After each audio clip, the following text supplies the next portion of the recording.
Welcome to the stovetop, but not my stovetop. I'm actually here with Travis P11. We're working on a coffee review challenge that was inspired by Patriot in the Dark. So we've taken the coffee reviews, or at least I've taken the coffee reviews on the road for this special video. So the origins of the video are kind of intricate. Patriot in the Dark seems to have an issue with flavored coffee, and I don't do flavored coffee reviews very often. I don't drink flavored coffee very often, but at some point I believe I did a blueberry crumble coffee or something like that Travis had sent me to try out, and Patriot was talking about me doing some sort of blueberry mocha review. Well, I looked all over for a blueberry mocha and I couldn't find it. I did find blueberry coffee from the blueberry store in South Haven, Michigan, and did a review on that. But that still wasn't that wasn't enough. I mean, I really think that it's important to be thorough and follow through. So in a collaboration with Travis P11, we've devised a blueberry mocha coffee, especially for you, Patriot in the Dark. So we're going to be using Mocha Java coffee beans from the mill in Lincoln, Nebraska, combined with Blueberry Forester, which is kind of like a syrup from the blueberry store in South Haven, Michigan. We're going to have some of this Mocha Java coffee and make a blueberry Mocha Java coffee.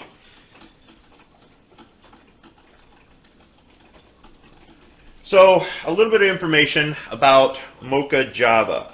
So the mocha bean originated in Yemen, and Mocha Java beans are African and Indonesian beans kind of combined here. This particular coffee is a medium roast, and it's supposed to have citrus and chocolate flavor to it. So I'm not really sure what to expect. What I want to do is try the coffee by itself and then go ahead and add the blueberry to it and see if we can turn this into a real blueberry mocha. So first I'm going to smell the beans. Right now the coffee is brewing. Travis ground up some beans and he's brewing a full pot of coffee. We're using filtered tap water, and it's got pretty much about the same it's going to taste about the same as purified drinking water, about the same as reverse osmosis water, the way it filters everything out. So we should be getting this with the the entire taste of the bean as opposed to anything from the water. So doing the smell test, I'm actually using a glass bowl here, so fancy. I can smell some chocolate in there, but it's more like cocoa, like baking cocoa. It's not overwhelming, but that's what I'm getting off of that. So it ought to be really interesting what this tastes like before and after we add the blueberry to it. So I'm going to let this coffee finish brewing, and I'll be back here for the first taste test. All right, so I'm going to try out this first cup here. Now I'm using this Yeti mug, so I feel kind of privileged here in the P11 studios to have access to such well, I feel privileged. So here we go. I'm going to smell it. All right. Now Travis was getting hints of blueberry and cocoa off of the, well, you said it's kind of fruity, that citrus that you were talking to me about. So the fruit smell he was thinking was more like a blueberry already. Me, I'm not getting anything. And that's something that happens in my review videos too, is that very few coffees can I actually really smell them while they're brewing, with a smell that kind of fills the room and makes you really want the coffee more. Or smell them when I do the smell test, just to prolong the video a little bit more here. But yeah, I'm not getting anything, but my sense of smell is poor. So that's one of the hardest things for me to do in these coffee review videos, is be objective about the smell. I'll usually get something more off the beans than I will off the actual brewed coffee. Or I've had situations too where I can smell it coming through the bag, and that really makes me want to try it out. And then when I grind it, I just don't smell it. Let it linger for a few few seconds when you take a sip, and you'll notice that fruitiness, kind of a greenness to it, I suppose. Okay, kind of like wine tasting. Yeah, okay. That's it. Wine, all right. Yeah.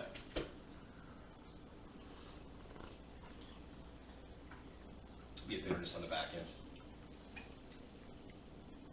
Yeah, the bitterness on the back end I got, almost like tea. Yes. Yes. Black tea. Yes. Yep. Yes. That's it. I'm going to try this again here. Yeah, black tea. That's what it is.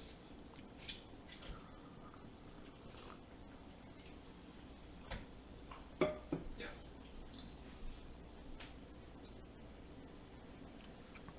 Okay, I can get the cocoa. Oh, yeah.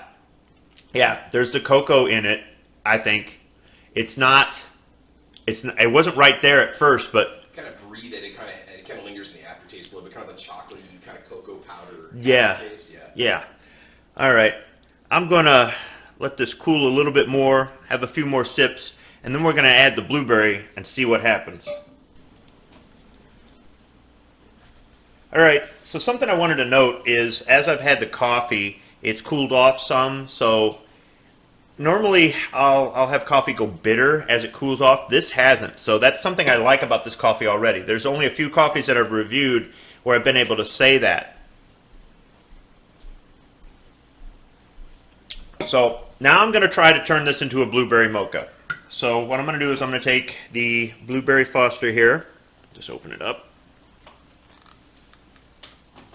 There we go. And you can see it's got real Michigan blueberries in there, so what I'm going to try to do is skim some of the syrup off of this and then just kind of drizzle it in. I don't think it needs a whole lot. Think that much is good? Yeah, it's pretty sweet, so it's like pure sugar that you're mixing in there. So. Oh boy. Here we go. I'm going to add some hot coffee to it to help dissolve it. And for consistency in the taste test.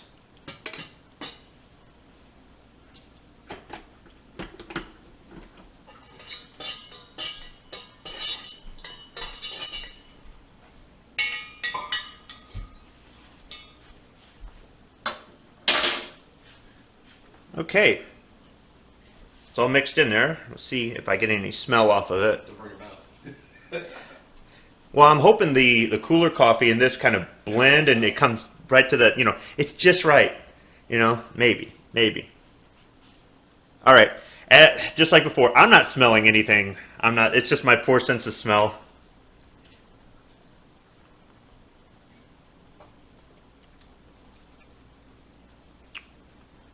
Okay.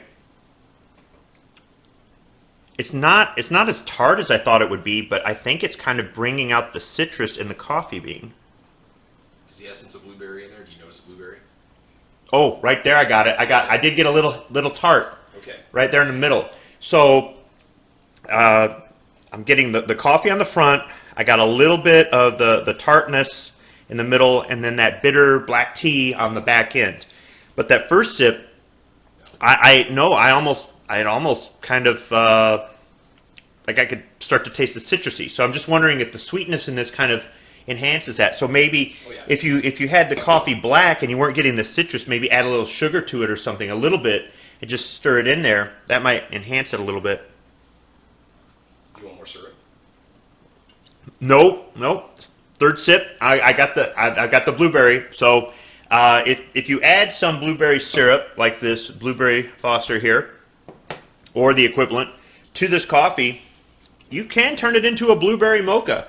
Now, what I like about this is it's actually made with real blueberries. This isn't an artificial flavor type product. This is real Michigan blueberries. So if you want that tartness, you might get that more so from something made with real blueberries as opposed to just an artificially flavored syrup. Okay, I'm going to add this into the video here. So Travis was saying that if we add some half and half, that's going to be kind of like blueberry cobbler. So I'm going to go ahead and I'm going to add a little bit more. I'm actually just going to throw some blueberries in there. Why not, right? Yep, I'm just going to go for it. Fruit in your coffee, it's a new thing. Nobody does it. You've seen it here first, people. Go. All right. So it should richen things up a little bit and kind of give it maybe a little bit of a pastry kind of taste to it possibly, or just kind of tone down the blueberries and just kind of make it more rich in general. Yeah. There you go. All right, let's try this out. All right, cheers.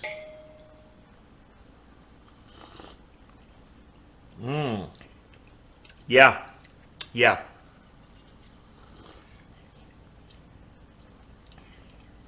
It just mellows everything out across the board. It mellows it out. You still get the tartness of the blueberry, but the cream kind of, I mean, I think I'm going a little bit too far if I say it tastes like blueberry cobbler with whipped cream on top. It doesn't. But like on the back end with the black tea, I'm getting the sweetness of the blueberries mixed in with the cream. So it almost, I got a little bit of a whipped cream taste on the back end. But that's only because the two are getting combined like that. I'm not getting it in the front or the middle or anything like that. And this really mellows out the bitterness of it too. Yeah, but overall, I didn't think it was that bitter. But if somebody maybe is more, you know, their taste buds are more like, yeah, all coffee is bitter, this does it too. So if you wanted to, you could just do this combination as well. I mean, there are lots of different options for coffee drinking. It's kind of nice that, you know, our different tastes, our different palates can be accommodated. I'll do cream like this like on a weekend if I don't want a super strong cup of coffee, don't have anything to do, and I just want to enjoy the cup. I just usually put cream in it and take my time on it. It just mellows it out and just makes it more drinkable.